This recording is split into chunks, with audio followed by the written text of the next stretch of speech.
Lançou o capítulo 17 de Jujutsu Kaisen módulo e sim, o nosso querido amigo Itadori apareceu. E eu tenho algumas teorias que eu vou explicar durante a review do porquê carambas o Itadori apareceu, o que ele tava fazendo ali e por que ele falou que ele não liga pra porcaria nenhuma. Além disso, teve a aparição da Rika que se fundiu com o Tsurugi e ficou essa coisa aí que vocês estão vendo. Sinceramente, foi muito, mas muito bom. Não só essas partes, mas principalmente o capítulo como um todo. Mas indo pra ordem cronológica dos fatos, temos o Tsurugi explicando a respeito do seu pai, né, o filho do Yuta, e um pouco do passado dele, que basicamente tem a aparição do Itadori. Depois disso, a continuação da luta dele contra o Maru, que simplesmente ele tá levando um cacete até o momento em que ele consegue invocar a Rika com a permissão do Yuta, e isso vai ser explicado também na review. De qualquer forma, agora os dois estão descendo o cacete no Maru. Sinceramente, eu acho pouco, já que a Rika tem um dos poderes e habilidades mais apelões aqui de Jujutsu Kaisen. Se por acaso o Tsurugi de alguma forma puder utilizar eles, bom, ele vai se tornar um personagem extremamente apelão, e é ele que deveria estar lá juntamente com o Mahoraga lutando contra o Dabra. De qualquer forma, eu já vou explicar tudo o que aconteceu e trazer a review aqui pra vocês, mas antes, obviamente, vocês já sabem, deixa o bendito like, se inscreve no canal que não é inscrito e bora logo pro vídeo. Sim, isso mesmo, a Rika está de volta, e fora isso, o Itadori poderia ter sido a causa aqui do filho do Yuta ter abandonado os seus filhos, a Yuka e o Tsurugi. Basicamente, antes de continuar aqui a luta entre o Maru e o Tsurugi, o capítulo começa aqui com o Tsurugi dando umas explicações de quando era criança. Meu pai desapareceu logo depois que a Yuka nasceu. Eu costumava ser obcecado em descobrir que tipo de homem era o meu pai, e nem a minha avó, nem meu avô tinham tempo para as minhas perguntinhas bobas, então eu perguntava às escondidas para algumas pessoas do clã Gojo. Surpreendentemente, todos diziam que meu pai era um homem muito disciplinado, assim como meu avô Yuta, mas ao que parece, essa virtude acabou voltando contra ele. Ele tinha um enorme desprezo pela nova geração de feiticeiros, muito mais fraca do que a geração da minha avó. Agora então chegamos no prato principal. Pouco antes de desaparecer, uma criada viu de relance uma conversa que meu pai teve com uma figura encapuzada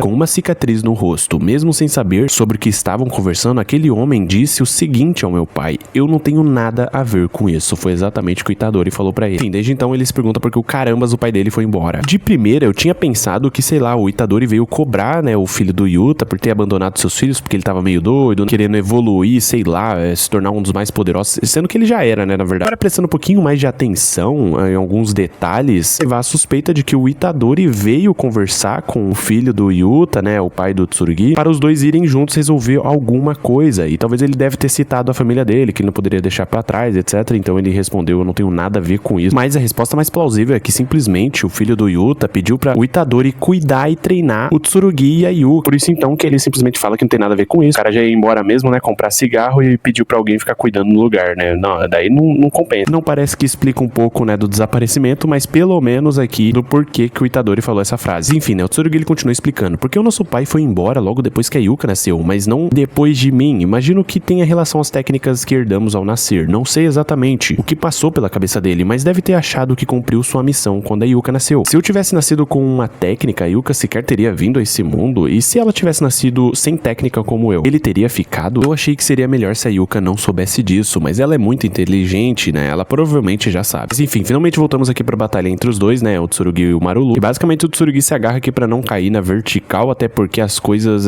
estão completamente invertidas devido à técnica amaldiçoada do Maru. Ele então aparece do nada tentando acertar o Tsurugi, o mesmo desvia por muito pouco. Toda vez que simplesmente o Tsurugi poderia revidar, o Maru então utilizava aquela mesma técnica, invertia completamente as coisas só pro Tsurugi cair e ele se aproveitar dessa situação. Depois disso tudo, né, no caso o Maru dando um couro no Tsurugi agora que ele tá usando essa técnica, basicamente o Tsurugi consegue revidar ele, demonstra o quão bom ele é nas técnicas do mano a mano, né, digamos assim. Daí então o Maru simplesmente pensa em virar completamente a gravidade dos dois, eles começam a cair pro céu, aliás, muito perigoso. Então ele simplesmente vira pro Tsurugi e diz: a vitória já é minha. Ele responde falando: pode até ser, mas se tiver nem que seja 1% de chance de eu salvar a Yuka, vou apostar nisso. Ele responde: não esperaria menos de você, e mete o maior socão no peito do Tsurugi, lançando ele pra longe, pra cima de um prédio. E então, utilizando o telecinese ou algo parecido, simplesmente pega um monte de caminhão, carro e etc na direção do Tsurugi, mesmo que está lá caído ali, quase morto, digamos assim. Pensa, deve ser incrível nascer com um talento inato e morrer em um brilho de glória. Não consigo aceitar isso. Naquele momento o anel começa a acender. Poderia ter sido uma vida simples ou grandiosa, se ela pudesse simplesmente viver em algum lugar qualquer. Isso já era o suficiente pra mim. Percebe uma presença e pergunta: vovô? Ele responde: você tinha mesmo que puxar a ela, não é? Tinha mesmo que se parecer com aquela mulher. Bom, basicamente acho que ele tá querendo dizer a avó dele, a Maki. O Yuta me pediu pessoalmente pra te ajudar, a própria Rika respondendo, né? Diga, eu aceito. Ele fala, você pode vencer se eu disser sim? Ela diz, é mesmo?